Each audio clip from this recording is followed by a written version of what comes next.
આજરોજ બીજેપી દ્વારા ધોરાજી ખાતે ઉપલેટા અને ધોરાજી વિધાનસભાના મંડળોની સદસ્યતા અભિયાન અંગે કાર્યકર્તાઓની કાર્યશાળાનું આયોજન કરવામાં આવ્યું હતું।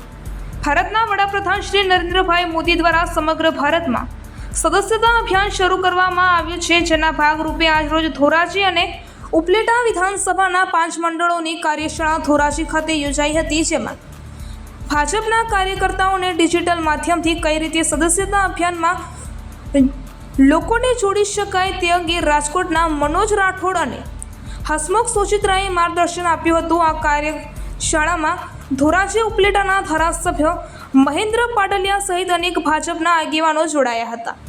રિપોર્ટર નયનભાઈ રાવરાણી, ધોરાજી।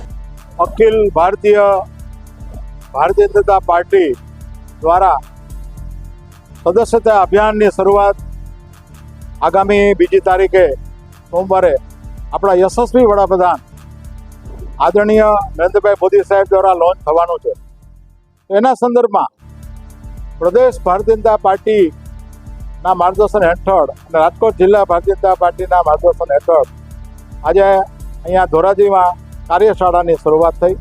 ધોરાજી તાલુકા ધોરાજી શહેરની કાર્યશાળા અહીંયા સંપન્ન થઈ અને બપોર પછી ઉપલેટા શહેર તાલુકા અને ભાયાદરની કાર્યશાળા પણ થવાની છે।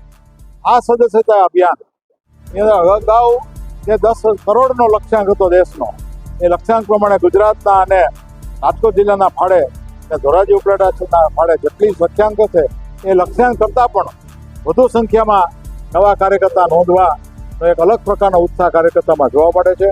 એના આ દ્રષ્ટિથી આજે આ કાર્યશાળાની અંદર જિલ્લા ભારતીય જનતા પાર્ટીમાંથી મનોજભાઈ રાઠોડ અને હસમુખભાઈ સુચિત્રા માર્ગદર્શન આપવા માટે ઉપસ્થિત રહેલા અને અભૂતપૂર્વ પ્રતિસાદ કાર્યકર્તામાં જોવા મળ્યો છે।